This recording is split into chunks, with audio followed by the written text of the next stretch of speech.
Hi friends, very good morning. என்னுடைய name செந்தூர தேவி. நான் வெஸ்டேஜ்ல crown டைரக்டரா இருக்கேன். இன்னைக்கு மீட்ல பேசுறதுக்கு எனக்கு ரொம்ப ரொம்ப ஹாப்பியா இருக்கு. என்னுடைய அப்ளைன் வந்து Sujith brother diamond director, Sarath brother diamond director, Jayapriya sister UCD, Girish brother UCD, Saravanan brother DUCD. நான் என்னை பத்தி இன்ட்ரோ பண்ணிக்கிறேன். பிஃபோர் வெஸ்டேஜ் வந்து நான் ஒரு ஒர்க்கிங் பர்சனா இருந்தேன். ஒரு கம்பெனில ஒர்க் பண்ணிட்டு இருந்தேன். ஆஃப்டர் கன்சீவ் ஆனதுக்கு அப்புறம் நான் ஒர்க்குக்கு போகல. வீட்ல தான் இருந்தேன். நான் படிச்சது எம்சிஏ. ஸோ ஒரு பேபி பொறந்ததுக்கு அப்புறம் வீட்ல இருக்கோம் அப்படின்னா ரொம்ப டிப்ரெஷன் வந்து எனக்கு அதிகமாக ஆரம்பிச்சுச்சு. என்னடா நம்ம வந்து ஒரு எம்சிஏ படிச்சிருக்கோம், படிச்சு முடிச்சுட்டு வீட்ல வந்து உட்காந்துருக்கோமே அப்படின்னு சொல்லிட்டு ரொம்ப டிப்ரெஷனா இருந்த டைம்ல தான் எனக்கு வெஸ்டேஜ் ஆப்பர்ச்சுனிட்டி அப்படிங்கிறது ஒரு சோசியல் மீடியா மூலியமா கிடைச்சிச்சு. ஸோ ஆப்பர்ச்சுனிட்டி கிடைச்ச உடனே நான் ரொம்ப பிடிவாதமா நான் இதை எடுத்து பண்ணுவேன் அப்படின்னு சொல்லிட்டு இருந்தேன். ஓகே அப்படின்னு சொல்லிட்டு எங்க ஹஸ்பண்ட் வந்து ஓகே சொன்னாங்க. ஆனா எங்க வீட்ல நிறைய ரிஜெக்ஷன். அப்பா, அம்மா, மாமனார், மாமியார் எல்லாரும் இதெல்லாம் பண்ணக்கூடாது. நீ வந்து நிறைய பசங்க கிட்ட போன் பேசணும்.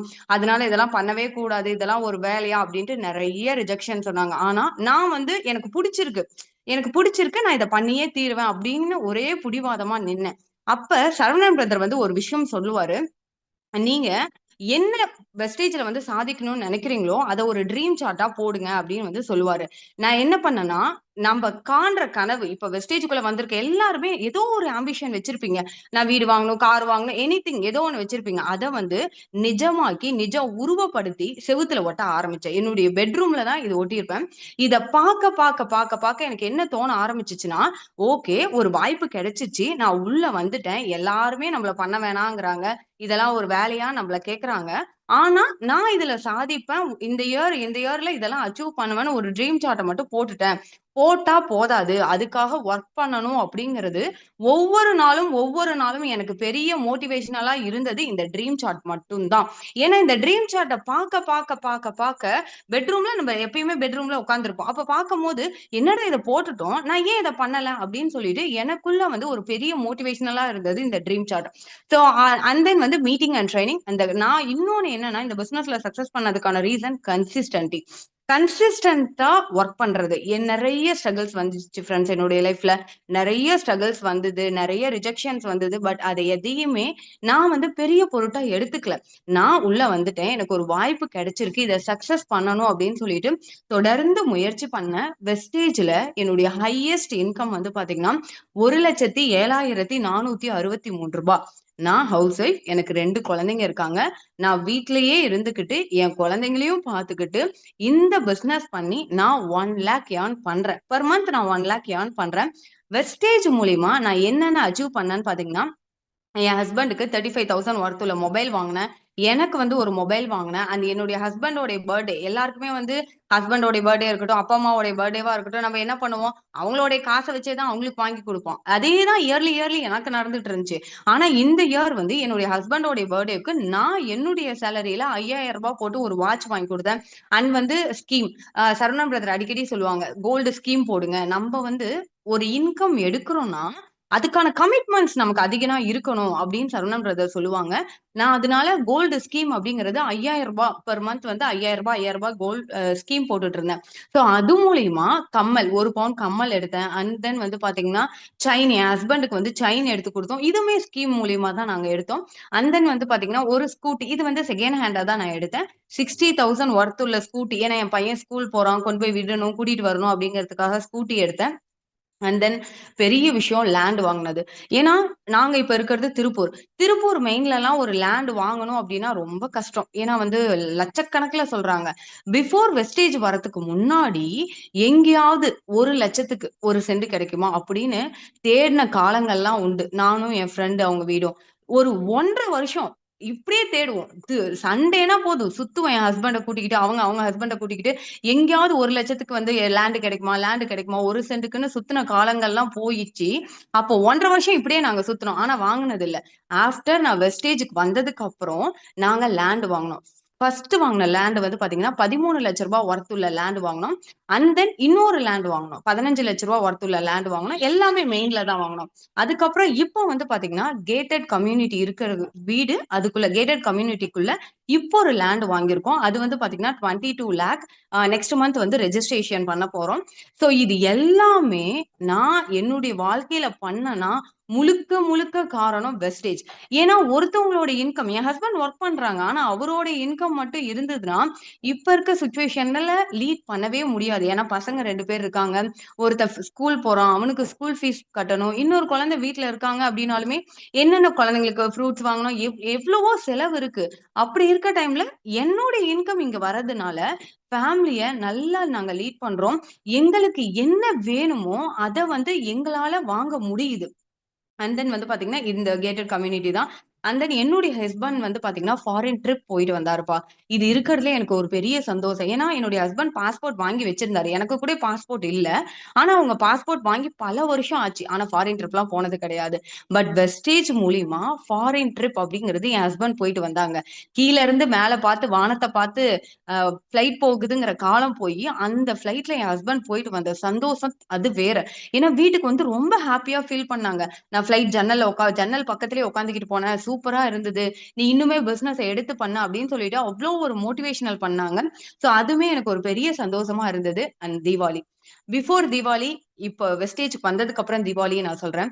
ஆ தீபாவளி வந்து இதுக்கு முன்னாடி எல்லாம் இயர்லி தீபாவளி வரும். பட் ட்ரெஸ் எடுக்கிறதுக்கே ரொம்ப யோசிப்போம். ஏன்னா கல்யாணத்துக்கு முன்னாடி அப்பா, அம்மா ட்ரெஸ் எடுத்து குடுப்பாங்க. ஆஃப்டர் மேரேஜ் வந்து, "ஐயோ! இது செலவாகும்பா. எனக்கு வேணாம்ப்பா. ஒரே ஒரு டாப் போதும்பா. நான் என் பழைய பேண்ட் இருக்கு. அத வச்சு மேனேஜ் பண்ணிக்கிறேன்." அப்படிதான் என் ஹஸ்பண்ட்ட சொல்லுவேன்.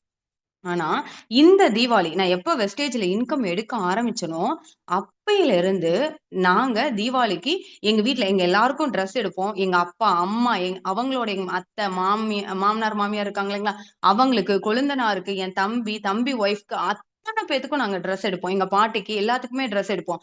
இந்த தீபாவளி வந்து பாத்தீங்கன்னா, எனக்கு மட்டுமே நான் ₹8,000க்கு ட்ரெஸ் எடுத்தேன். 10 ட்ரெஸ்ஸஸ் எடுத்தேன். அது என் ஹஸ்பண்டே ஷாக் ஆயிட்டாங்க. "என்ன இவ்ளோ ட்ரெஸ் எடுத்துட்ட?" அப்படின்னு சொல்லிட்டு.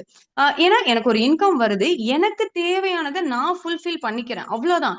பிகாஸ் ஒரு நல்ல ட்ரெஸ் போடணும்னு எல்லாருமே யோசிக்கிற விஷயம் தான். இதுவே நான் வெஸ்டேஜ்க்கு முன்னாடி இருந்த சம்பளம், என் ஹஸ்பண்டோடைய சேலரி மட்டும் இருக்கும்போது என்னால வாங்க முடியல. ஏன்னா, அதிலேயே நெறைய கமிட்மெண்ட்ஸ் எல்லாம் இருக்கு இல்லைங்களா? பட் இந்த தீபாவளிக்கு நியர்லி 15,000க்கு எங்க வீட்ல இருக்க எல்லாருக்குமே ட்ரெஸ் எடுத்து குடுத்தோம். பட்டாசு எடுத்தோம்.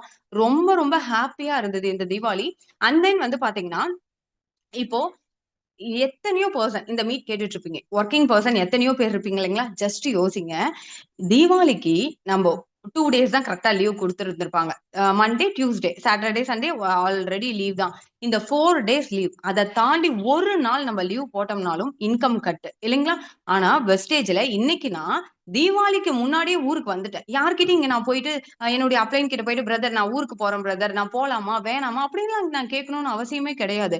நான் எங்க இருந்தாலும் வெஸ்டேஜ்க்கு நான் குடுக்க வேண்டிய டைம மட்டும் குடுத்தனா போதும். இன்கம் எனக்கு ஆட்டோமேட்டிக்கா வரும். ஏன்னா நான் குடுக்க வேண்டிய 2 ஹார்ஸா, 3 ஹார்ஸா, 4 ஹார்ஸா அந்த ஹார்ஸ நான் எங்க இருந்து வேணுமானாலும் குடுக்கலாம். புரியுதுங்களா? நான் வந்து இந்த கம்பெனி இங்க வரணும், அங்க வரணும் அப்டின்லாம் எதுவுமே கிடையாது. அப்ப நெறைய வொர்க்கிங் பெர்சன்ஸ் எல்லாம் யோசிச்சு பாருங்க. வெஸ்டேஜ் வாய்ப்ப நீங்க எப்படி எடுத்து பண்றீங்கங்கிறத ஜஸ்ட் திங்க் பண்ணிக்கோங்க. அண்ட் தென் என்னுடைய ஹஸ்பண்ட். இப்போ உங்க எல்லாருக்குமே தெரியும். திருப்பூர பத்தி நாங்க இருக்கிறது திருப்பூர். திருப்பூர்ல வந்து பாத்தீங்கன்னா, இந்த ட்ரம்ப் வந்து அமெரிக்காவுல அ ஹைக் பண்ணிட்டாங்க. 50% வரி பண்ணிட்டாங்க இல்லைங்களா? அதனால ஃபுல் அண்ட் ஃபுல் திருப்பூர்ல இப்ப வேலையே இல்ல. என் ஹஸ்பண்ட் 1 வாரத்துக்கு முன்னாடி வந்து என்கிட்ட சொன்னாங்க. 2 வீக்ஸ்க்கு முன்னாடி. நீ இனிமேட்டுக்கு வந்து இன்னுமே பெட்டரா ஒர்க் பண்ணணும். ஏன்னா, இப்போ தீபாவளி முடிஞ்சுச்சு இல்லைங்களா? தீபாவளிக்கு வந்து திருப்பூர்ல வந்து எப்பயுமே லீவே விடமாட்டாங்கப்பா. ஒரு 2 நாள், 3 நாள் அவ்வளதான். ஆனா இந்த வருஷம் மட்டும் தான் 1 வாரம் ஞாயிறுலருந்து ஞாயிறு 1 வாரம் எல்லாருக்குமே லீவுன்ட்டாங்க. அவ்ளோ ஷாக். இன்கம் கட்டு, ஆனா லீவும் குடுத்துட்டாங்க. இன்னொன்னு நவம்பர், டிசம்பர்ல வேலை இருக்குமான்னே தெரியலன்னு சொல்லிட்டாங்க. என் ஹஸ்பண்ட் வந்து ரொம்ப ஒரு மாரி ஃபீல் பண்ணி சொன்னாங்க. இந்த மாதிரி வந்து ட்ரம்ப் அறிவிச்சதுனால 1 வீக் லீவ் விட்டாங்க. நவம்பர், டிசம்பர் வந்து வேலை இருக்குமா? இல்லையான்னே தெரியலன்னு சொல்லிட்டாங்க. நீ வந்து இன்னுமே வந்து பெட்டரா எடுத்து பண்ணணும் அப்படின்னு என் ஹஸ்பண்ட் சொன்னாங்க. அ ஏன்னா 2 பேத்தோட இன்கம் வச்சு லீட் பண்ணிட்டு இருந்த இடத்துல, என்ன நடக்கும்னே தெரியாத அளவுக்கு என் ஹஸ்பண்ட் வந்து சொன்ன உடனே எனக்கு வந்து ரொம்ப ஒரு மாரி ஷாக் ஆயிட்டு, அப்பைலருந்து இன்னுமே நான் ஃபயரா ஒர்க் பண்ண ஸ்டார்ட் பண்ணிட்டேன். இந்த மந்த் எல்லாம் நான் இன்னும் பெரிய லெவல் டார்கெட் வந்து அச்சீவ் பண்ணணும் அப்படிங்கிறதுக்காக ரொம்ப ரொம்ப அ ப்ரீவியஸ் மந்த் எப்படி ஒர்க் பண்ணனோ, அத விட டபுளா, ட்ரிபிளா இந்த மந்த் வந்து ஒர்க் பண்ணிட்டு இருக்கேன். ஸோ கம்பெனில ஒர்க் பண்றவங்க எல்லாருமே நம்ம தெரிஞ்சுக்க வேண்டியது என்னன்னா, எப்ப யார லே ஆஃப் பண்ணுவாங்க. மார்க்கோ பிரதர் வந்து நமக்கு செவ்வாய்க்கிழமை மீட்ல சொல்லுவாங்க இல்லைங்களா? நெறைய பேர் லே ஆஃப்ன்னு. அத கேட்கும்போது நமக்கு தெரியாது. நம்ப நம்ப வந்து அத உணரும்போது தான் நமக்கு அது தெரியும் அப்படின்னு சொல்லுவாங்க. ஸோ கம்பெனில ஒர்க் பண்றவங்க எல்லாருக்குமே எப்ப வந்து நமக்கு லே ஆஃப் பண்ணுவாங்கன்னே தெரியாது. ஸோ வெஸ்டேஜ் ஆப்பர்ச்சுனிட்டிய நம்ம சின்சியரா எடுத்து பண்ணோம்னாலே, இந்த இடத்துல பெரிய லெவல்ல நம்ம இன்கம் அப்படிங்கிறது எடுக்க முடியும். நான் அதுக்கு உதாரணம். சோ நான் உங்களுக்கு வந்து ஒரு ஸ்டோரி சொல்றேன். ஒரு ஃபாரஸ்ட் இருந்துச்சாம். அந்த ஃபாரஸ்ட்ல வந்து நெறைய தவளை வந்து போயிட்டு இருந்தது. அப்ப என்னன்னா, ஒரு பெரிய குழி இருந்தது. அந்த குழியில வந்து 2 தவளை விழுந்துருச்சு. மத்த தவளைலாம் மேல இருந்துட்டு, "ஐயோ! நீ விழுந்துட்டியா? உன்னால இந்த குழியில இருந்து எந்திரிக்கவே முடியாது. நீ அவ்வளவுதான் செத்து போயிட்ட" அப்படின்னு சொல்லிட்டு சொல்லுது. அப்போ ஒரு தவளை என்ன பண்ணுது, இவங்கெல்லாம் சொல்றத பார்த்துட்டு, அந்த தவளை அங்கேயே ஏற முடியாம அங்கேயே செத்து போச்சு. இன்னொரு தவளை ட்ரை பண்ணிக்கிட்டே இருக்கு. ஒரு கட்டத்துல மேல ஏறி வந்துருது. மேல ஏறி வந்த உடனே எல்லா தவளையும் ஷாக் ஆயிட்டாங்க. எப்புட்றா இந்த குதிரை சாரி இந்த தவளை மட்டும் மேல ஏறி வந்தது அப்படின்னு சொல்லி ஷாக் ஆயிட்டாங்க. அப்பதான் மத்த தவளைங்களுக்கெல்லாம் தெரியுது. அந்த மேல ஏறி வந்த தவளை காது கேட்காத தவளைன்னு சொல்லிட்டு. சரிங்களா? இத அப்படியே நீங்க வெஸ்டேஜ்ல இம்ப்ளிமெண்ட் பண்ணிக்கோங்க. இந்த பிசினஸ்க்குள்ள நீங்க வந்துட்டீங்க. நெறைய ரிஜெக்ஷன்ஸ் அப்படிங்கிறது நீங்க ஃபேஸ் பண்ணுவீங்க. நெறைய பேர் உங்கள சொல்லுவாங்க. "என்னது ஆள் சேர்க்கிறியா? பொருள் வாங்குறியா? இதெல்லாம் ஒரு பிசினஸ்ன்னு நீ பண்றியா? சும்மா ஃபோன பார்த்துக்கிட்டே இருக்க" அப்படின்னு சொல்லிட்டு நெறைய பேர் உங்கள வந்து டிமோட்டிவேட் பண்ணுவாங்க. இதுவரைக்கும் குளோஸா இருந்த ஃபிரெண்ட்ஸ் எல்லாம் இப்ப நீங்கலாம் ஃபிரெண்ட்ஸே இல்லன்னு கூட சொல்லுவாங்க. அந்த அளவுக்கு நம்ம நம்பர பிளாக் பண்ற அளவுக்குலாம் ஆயிடுவாங்க. யார் என்ன சொன்னாலும் இப்ப எப்படி தவளை காது கேட்காத மாரி இருந்துச்சு இல்லைங்களா? அதே மாதிரி நீங்களும் காது கேட்காத மாதிரி கண்டுக்காம உங்களுடைய ஒர்க்ல நீங்க கன்சிஸ்டன்ட்டா பண்ணீங்கன்னா, இந்த பிசினஸ்ல உங்களால சக்சஸ் பண்ண முடியும். கன்சிஸ்டன்ட்டா பண்ணுங்க. இன்னைக்கு வந்து நான் 1,00,000 பெர் மந்த் ஏர்ன் பண்றேன்னா, அதுக்கான ரீசன் என்னன்னா, கன்சிஸ்டன்ட்டா ஒர்க் பண்ணது தான். ஸ்மார்ட் ஒர்க் பண்ணுங்க. ஐய்யயோ! நம்ம மீட்டிங் அட்டெண்ட் பண்ணணுமா? இன்விடேஷன் பண்ணணுமா? அப்படின்னு சொல்லிட்டு ரொம்ப வந்து பர்டனா அத ஃபீல் பண்ணாம ஸ்மார்ட்டா பண்ணுங்க. இன்ட்ரெஸ்ட்டா லவ் பண்ணி பண்ணுங்க. "அப்பா எனக்கு புடிச்ச ஒர்க்ப்பா. நான் இன்விடேஷன் பண்றேன். வரலையா? ஒண்ணும் பிரச்சனை இல்ல. நாளைக்கு வந்து இன்னொருத்தவங்கள இன்விடேஷன் பண்றேன்." அப்படின்னு சொல்லிட்டு தொடர்ந்து பண்ணுங்க. டெய்லி இன்விடேஷன வந்து மிஸ் பண்ணாம பண்ணுங்க. அண்ட் தென் வந்து பண்ணுங்க. கன்சிஸ்டன்ட்டா என்ன ப்ராப்ளம் நடந்தாலும் தொடர்ந்து பண்ணிக்கிட்டே இருங்க. மீட்டிங், ட்ரெய்னிங் எக்காரணத்த கொண்டும் நம்ம மிஸ் பண்ணவே கூடாது. ஸோ இத நீங்க ப்ராப்பரா உங்க அப்ளைனுடைய சப்போர்ட்ஸ் வந்து ப்ராப்பரா எடுத்துக்கிட்டீங்கன்னா, நான் இன்னைக்கு வந்து 1,00,000 எடுக்கிறேன்னா, நான் சுஜித் பிரதருக்கு வந்து ரொம்ப தேங்க் பண்ணுவேன்.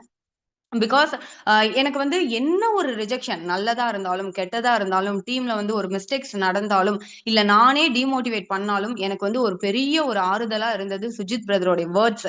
ஸோ அவருக்கு வந்து நான் ரொம்ப தேங்க் பண்ணிக்கிறேன். And then Saravanan brother so நமக்கு மீட் எடுத்து குடுக்கறது ஒரு 8 டூ 9 இப்ப பாருங்க எல்லாருமே ஏதோ ஒரு ஒர்க் பண்ணுவோம். மீட்டிங்கா அப்படின்னு சொல்லிட்டு சலுப்பா ஃபீல் பண்ணுவோம். ஆனா சரவணன் பிரதர் ஒரு நாள் என்ன நடந்தாலும் எனக்கு இன்னுமே ஞாபகம் இருக்கு. சரவணன் பிரதருடைய ஒய்ஃப்க்கு டெலிவரி. அவரு வந்து அப்பயுமே மீட்ல சொன்னாரு. நான் இன்னைக்கு ஹாஸ்பிட்டல் வெளியில இருந்து மீட் எடுக்கிறேன் அப்படின்னு சொன்னாரு. அவரோட அந்த ஸ்பீச் எல்லாம் கேட்கும்போது நான் என்ன யோசிப்பேன்னா, அவ்ளோ பெரிய லீடர் அந்த ஸ்ட்ரகிள்ஸ்ல இருந்து பண்றாரு. அந்த ஸ்ட்ரகிள் ஒய்ஃப் வந்து உள்ள இருக்காங்க. வெளியில இருந்துகிட்டு பிரதர் வந்து நமக்கு மீட் எடுத்து குடுக்குறாங்க. அப்ப நமக்கெல்லாம் என்ன பிரச்சனை? நம்மலாம் இன்னும் அவ்ளோலாம் பெருசா இன்கம் எடுக்கல. இப்பதான் வந்து ஒரு 20,000, 30,000 இன்கம் எடுத்துட்டு இருக்கேன். அப்படிங்கிறது எப்பயுமே எனக்குள்ள ஓடிக்கிட்டே இருக்கும். சோ இந்த ஓட்டம் தான் இன்னைக்கு வந்து நான் 1,00,000 இன்கம் எடுக்கிறேன். உங்களாலயும் என்ன போல பெரிய லெவல்ல இன்கம் எடுக்க முடியும். இந்த வருஷம் தீபாவளி எனக்கு எப்படி இவ்ளோ மாறுச்சோ, அதே மாதிரி உங்களுக்கும் மாறும். அடுத்த வருஷம் இத விட எனக்கு பெட்டரா மாறி, நான் இன்னுமே எக்ஸ்ட்ரா இன்னும் நெறைய பண்ணி உங்களுக்கு ஸ்பீச் குடுப்பேன்னு நான் நம்புறேன். எனக்கு இந்த வாய்ப்பு குடுத்த சரவணன் பிரதருக்கு தேங்க் பண்ணிக்கிறேன். Thank you brother. Wish you well.